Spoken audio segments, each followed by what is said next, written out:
Hey everyone, this is David Brown. Today is July 2nd, 2024, and I'm in the Loyalsock State Forest in the McIntyre Wild Area, which is the region of Rock Run. The nearest town is Ralston. This is in Lycoming County, Pennsylvania.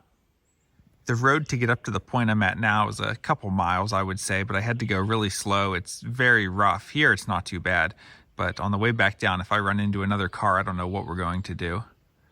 But here's a look at the habitat of the spot I ended up. There's the sign for the wild area. And I just found this little clearing. I'm going to park the car here and continue walking up. There's a nice vista. I'm not sure how far ahead it is, within a couple miles. So I think I'll walk up the road and try to get up there. Listening to the birds here at the area where I parked. There's a couple of red-eyed vireos, ovenbird, hermit thrush. There's been some yellow-bellied sapsuckers. So we're up in the higher elevations here of Lycoming County, and we'd expect those sort of big forest northerly species. I've been looking at the trees, just trying to get a sense for what's around. We have some witch hazel. There's some beech. If we look over here, there's some striped maple.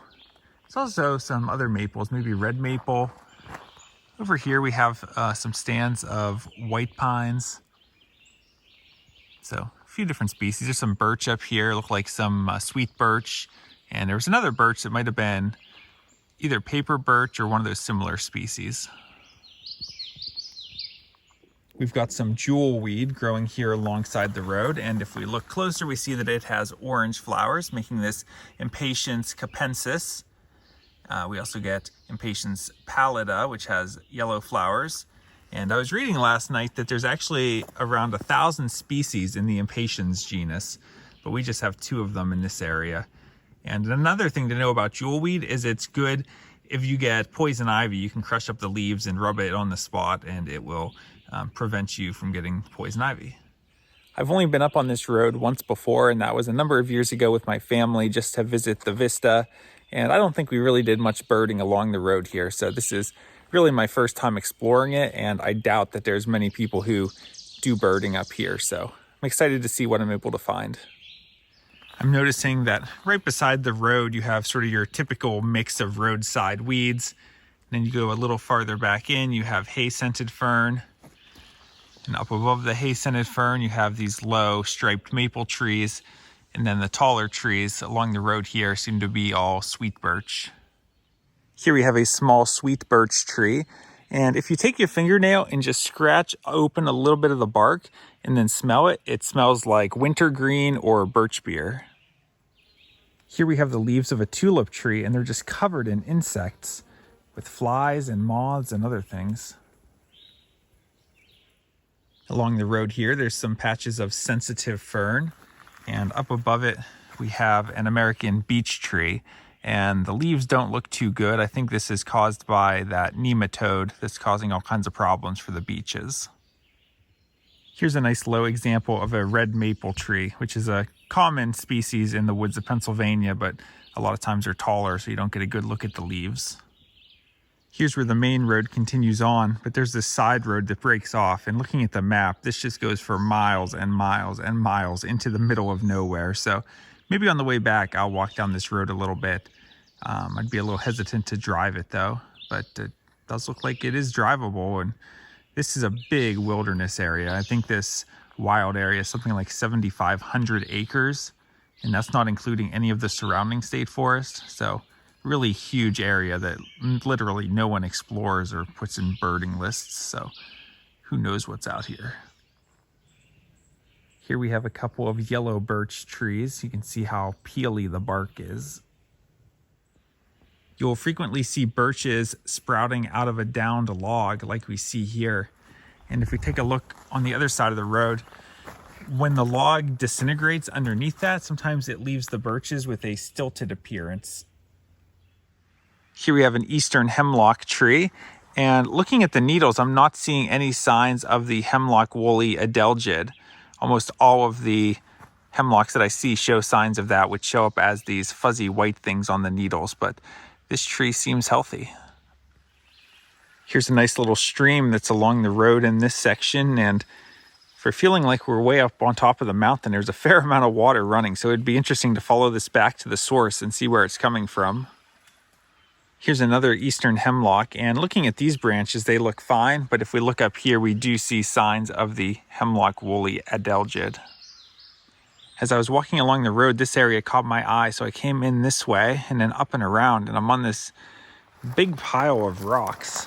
And I wish I knew more about geology to know why this big pile of rocks is here or what kind of rocks they are. They're very dark in color. And then down below, there's actually a very wet area, sort of a high elevation wetland area. Looks like it's got sphagnum moss, and these are the kind of interesting areas where you could get some rare birds. I had one Blackburnian warbler and a junco, but nothing else different yet. But this is the kind of habitat you might find something good. And how cool is this? We also have the carnivorous plant sundew. So they're very sticky, and if insects land on them, they get stuck and the plant dissolves and eats them. I usually avoid going into areas like this just because I don't want to damage the habitat at all. But this spot's kind of nice because there's some areas where you can stand on the rocks and get nice views of the plants without trampling anything. All right, I'm back out on the road, and here we have some trees that are a little bit different. These are quaking aspen or trembling aspen. So the leaves really flutter in the wind. That's where the name comes from. I'm continuing down the road, headed towards Band Rock Vista. I think it's probably about another mile or so. But in the meantime, we're in kind of a thicker woods again.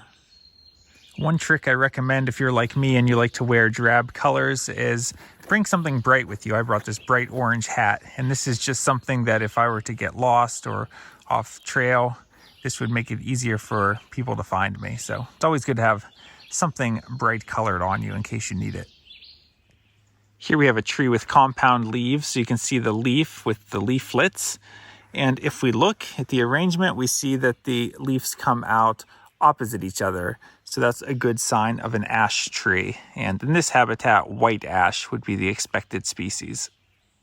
Here we have a small tree beside the road, and this appears to be an American sycamore tree, but I usually think of those as a tree of floodplain areas. You see them along creeks and stuff, so I'm not sure what this would be doing up here on top of the mountain.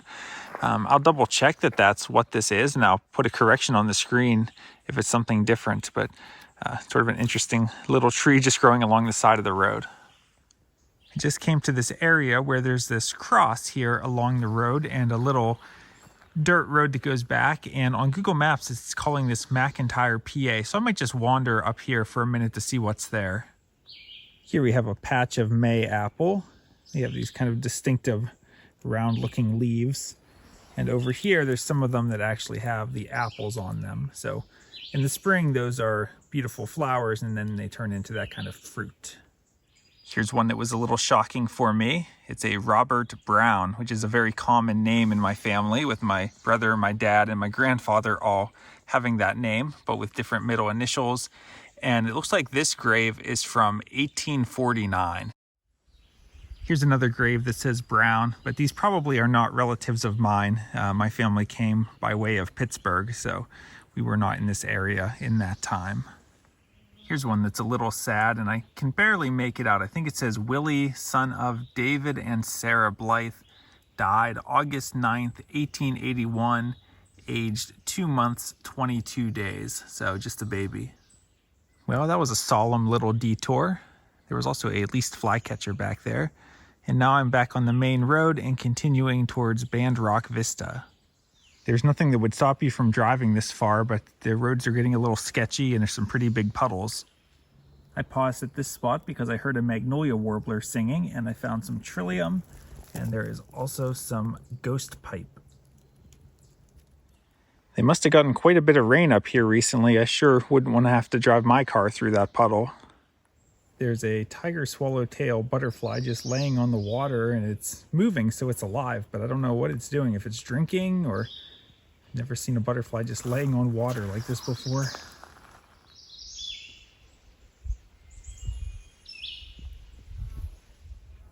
Well, I normally wouldn't interfere with nature, but he looked like he needed help. So I just took a stick and put it over next to the butterfly, and he climbed up on it, and we'll let him dry out in the sun. So looks like he's okay now, but not sure how he ended up in the water like that. We have reached the end of the road, and there's a gate over one path, and then a spot where there used to be a sign, and then I guess this is the trail that we take out to Band Rock Vista. It shouldn't be too much farther. I haven't been seeing too much mountain laurel on this hike, but here's a nice little patch of it, although we're a little bit late to get any flowers. Right, here we are. We've arrived at Band Rock Vista in the McIntyre Wild Area of the Loyalsock State Forest in Lycoming County, Pennsylvania. That's the town of Ralston down below. You can see some wind turbines up on the mountain over there. Very beautiful view. And anywhere here, it is a very sudden drop off, so even getting anywhere close to the edge, my fear of heights is kicking in a little bit. It's actually funny, when I worked at the Montclair Hawk Watch, that Hawk Watch is located at the edge of a cliff, and when I started the season, I would get that fear of heights being close to the edge, but then as the season went on, I sort of got used to it and it went away. But I'm gonna keep my distance from this, especially being so remote out here and by myself. Definitely do not need to be getting injured. Here's something really cool. See all this peeling stuff that's growing on the rock? This is actually a lichen called smooth rock tripe. It's one of the largest lichens in the world. It's around 10:30 a.m. now. Been hiking for around 2 hours, 45 minutes and gone about 2.5 miles. So this is a really nice place to rest for a little while. I just wish I had brought my lunch with me. This is actually the way I drove up this morning. Route 14 cuts between the mountains here, and the creek down here is Lycoming Creek. And as you come into Ralston down there, you cross Lycoming Creek, and that takes you up into the Loyalsock State Forest. This here is Myanthemum racemosum, sometimes called Solomon's plume. It's very similar looking to Solomon's seal, but you can see the berries out there at the very end. I found a nice little spot to sit and look at some plants. Here we have a cool one. This is in the Aralia genus. This is Bristly sarsaparilla. And next to it, well, we can look at this one. We have a red maple tree growing. INAT called this some kind of serviceberry. I don't know much about those. Down below here, if I zoom in, we have some blueberries growing. This is probably low bush blueberry in the Vaccinium genus. Looking down there, there's some polypody ferns growing. It's probably rock polypody. And what else do we have here? If we look here at the rock, we see more of that smooth rock tripe lichen. Here we have two different species of oak trees growing next to each other. So on the left here, we have a chestnut oak with those very rounded leaves. And next to it, we have a northern red oak, and I'm trying to find a leaf that's in decent shape. You can see they're a little more pointed, being in the red oak group. Here's a cool plant. This is narrow leaf cow wheat in the Melampyrum genus. And they have these real spiky looking leaves and these white and yellow flowers. There are also some sassafras trees growing up here. Here's a couple of cedar waxwings that joined me to enjoy the view. I was looking around to see if I could see any different plants, and I came across some trillium. This is painted trillium, Trillium undulatum. I wish I could stay here all day. It's such a beautiful spot, but it's around 11:15 a.m. now. I think I should head back to the car, but I'll keep an eye out for anything interesting on the way back. I watch a lot of these YouTube channels that cover missing persons cases. A lot of times there are hikers that go missing, and I find myself narrating my own hikes in that own style. Like at 10:58, he texted that he had reached Band Rock Vista. He told his family that he loved them and would see them soon. That was the last anyone ever heard from him. I was surprised to just hear an engine coming up the road, and it was a guy on a motorcycle, and he was asking about the town of McIntyre and where the cemetery is, so I told him about that. Here we have some nice fungus growing on what I believe is a red maple tree. And I've seen a couple of these really big red maples in the past little bit, and they get this really peeling bark. It's almost like shagbark hickory. Here's a section where the understory of the woods has been taken over by hay-scented fern. I couldn't resist stopping back at this wet area one more time, if nothing else, just to see if there's any dragonflies or butterflies or anything else interesting. This seems like the type of habitat there might be some rare species. I know if you headed off into the woods here, you would find some cool stuff, but there's nothing for miles and miles and miles, so I'm certainly not going to go exploring off trail, but it just makes you wonder. There's lots of adventures to be had. Here we have eastern teaberry, Gaultheria procumbens. There's actually quite a bit of it around here. Nice little patch. I saw some out at the Vista as well.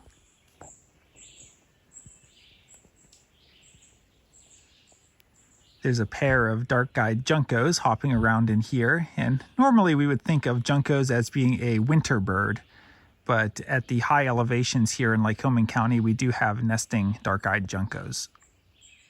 Well, I just reached where this other road cuts across, and I'm going to walk down here. It looks like there's a gate up ahead, so you can't go pretty far if you're driving, but I'm going to walk and just see what's over here.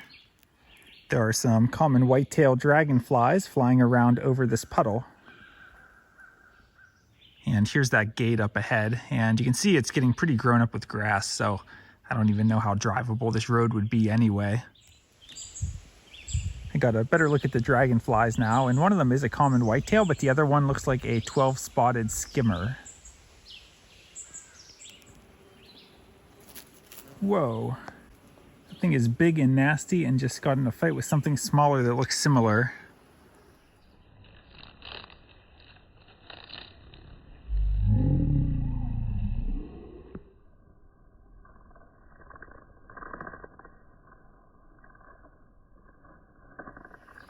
These are the tulip trees I was looking at earlier that had all the moths and other insects on it. I don't know why everything is obsessed with this tree. There's ladybugs, all kinds of stuff going on. Almost back to the car with sounds of hermit thrush singing and yellow-bellied sapsuckers.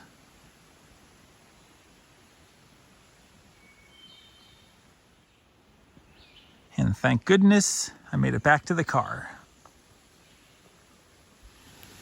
Well, that ended up being quite the hike. You can see nearly 5 hours and about 5 miles, so burning right around 1 mile per hour.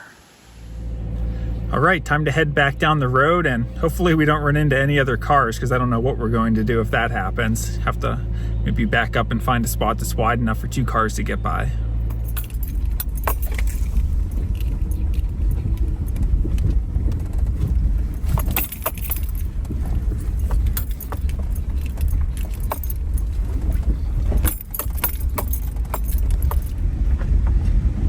This is such a beautiful area.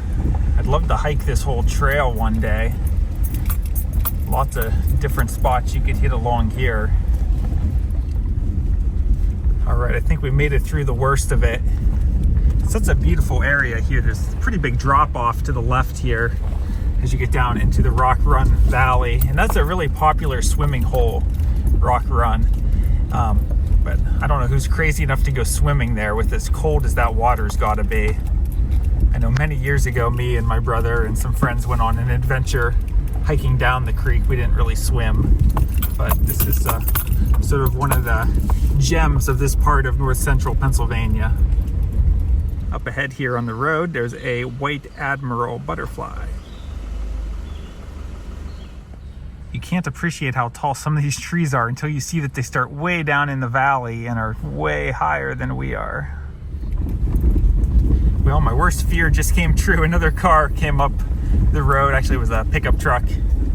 Probably someone who works with the state forest. But anyway, we found a spot that I was able to pull off and they were able to get by. Not a big deal. I'm almost back down here to the bottom. Just a little farther to go.